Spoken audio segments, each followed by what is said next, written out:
So guys, here's the coffee that I make in the morning. Anyhow, so I'm doing just a short video of coffee.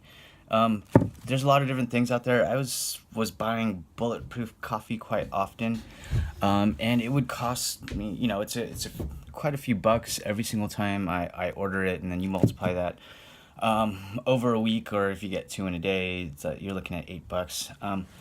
It's just a lot cheaper to make it yourself. So I doctored mine a little bit to my preference and my taste, and I really like sea salt, chocolate, and caramel, and those are the type of things I was going for. And I was making coffee like this every morning, so I was pulling out like 5, 7, 8, 9 different ingredients every single time I made a single cup of coffee. And I drink I drink a lot more coffee today than I have. And since doing the keto thing, it's been kind of interesting that my I used to have like a sense of like hypertension, high blood pressure, and I'm not experiencing that even with the cups of coffee that I'm drinking. On some days I'll have 1 cup to 0 cups, and then some days during the week I'll have 5 to 6 cups of coffee a day. And what I do is I've been mixing it with decaf, and that kind of helps me out, so I don't feel like super caffeinated when I'm doing things. But here's the video that I'm going to show you, and the coffee that... So I guess I'm just going to go ahead and make it and show everyone. This is the coconut mana. It's basically kind of like vegan butter. It's pureed coconut. If you see it, it's kind of... It tastes actually amazing. So this is what I'm going to do. I'm going to start off with this stuff. You gotta mix it up because it kind of gets the sediment at the bottom. It gets really, really thick. And I use this stuff sparingly. Or I guess kind of a little bit more generous on this one. The thing is, if you use too much of this stuff, it ends up being, can come up tasting chalky. So that's the coconut mana. I'll actually start doing the powders in. So that's the collagen peptides that I put in. A little bit of protein. Wipe off. Cacao, raw cacao powder. Put 2 tablespoons of that.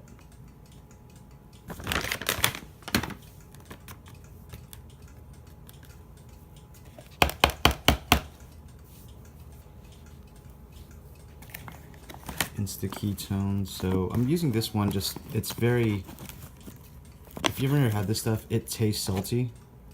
I'm using it just to keep my electrolytes and salts in my body. So that was just about 2 tablespoons or so. And I use the Himalayan salt.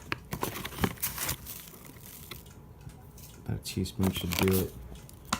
And then, I'm not sure how much of this stuff I put in, but I make enough so it's sweet. So, what I like to do is get a bulk of the sweetness with the stevia before it gets too much flavor. Stevia does have an aftertaste, so let's just call that 2 tablespoons, and it's very, very sweet. Oh man, I don't know if you can see that dust, that powder, but as soon as it hits the air, you can actually taste it in your mouth. Here's a little bit of cinnamon, just a little shake of it. I put a little splash of,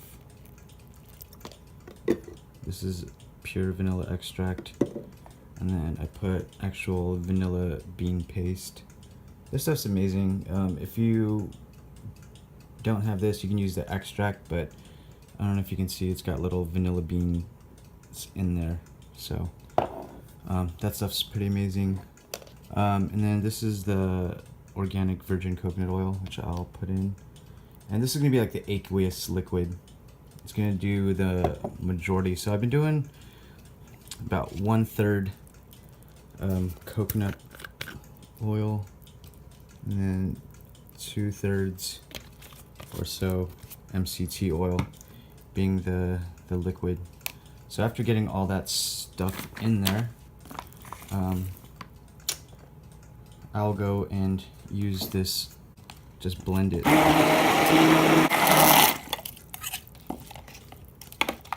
So I'm gonna taste it, make sure that it's not. It should be relatively sweet, relatively salty, just because it's gonna be diluted into coffee. And it is both of those things. It is sweet and salty. A little bit more salty, so I like to have a little bit of sweetness, which I'm going to add into it.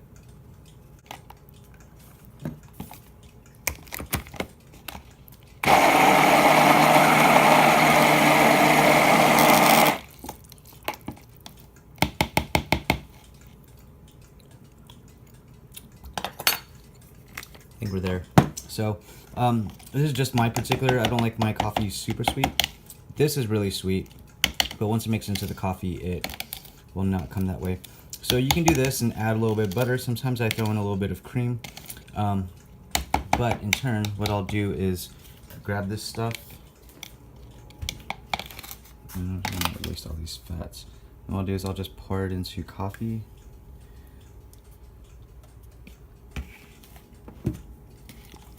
And then here's another thing that I have. Just my little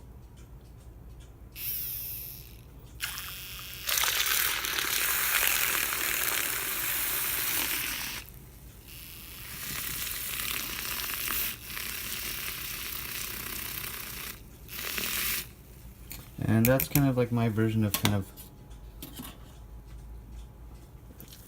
a bulletproof coffee.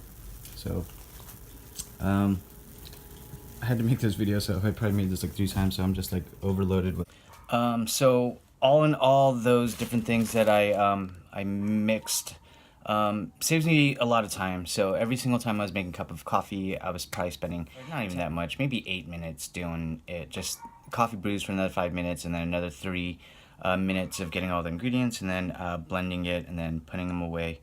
But I just find this helps me out, because this way I just take the jar, a couple of tablespoons. Most of that liquid is going to be mostly fat, so if you think about just the calories of it, I kind of just ballpark for the most part. There's a little bit of the erythritol, which has a little bit of carbs in it, but very low amount of calories.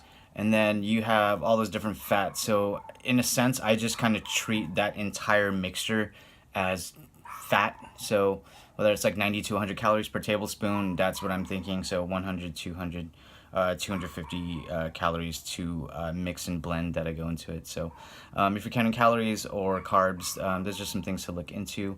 Most other stuff is just negligible as far as carbs. There's a little bit in the collagen peptides, which doesn't have much in it. And I don't know. Is there anything else? I mean, most other things are just flavoring. So yeah, I hope this helps, and I hope this saves you a little bit of time. I wonder if you guys like my new glasses. I got these new glasses from, I don't know if you can read it, from Zenny. I think I got them for like 17 bucks, prescription glasses. You just get them. So I've always wanted a set of clear ones, and I'm not exactly sure how I feel about it. So anyhow, if you have any more questions or any more requests for tips or some things that I do, I think my perspective is interesting. I cook for a living, and I always look at different keto recipes online, and then I end up just doctoring them to my own palate and my own flavor. And I think I have a pretty decent understanding of how my palate works. So I adjust things, whether it's a sweetness, saltiness, or taste, literally just the taste of things. But I could also, I don't know if there's any suggestions, but if you want, just comment in the section below. And yeah, if you have any requests for any videos of what I've been doing, it's been an interesting journey. So I've been about 7 or maybe almost 2 months into keto, with a few days where I fell off, and donuts got the better part of me. But I've been doing just bouncing back with fasting mimicking diet, and doing keto, And it was interesting. I never thought I would be doing like these cheat meals. Um, but life is life. You find yourself at a celebration or someone's party, and when I'm not prepared going into those situations, like I haven't been traveling with my like little avocado kit, and I don't know. I think preparation is key. When preparation meets opportunity, you're able to yield different results. So, anyhow, I hope you enjoy this recipe. Let me know if there's anything else you guys would like to know. Cheers.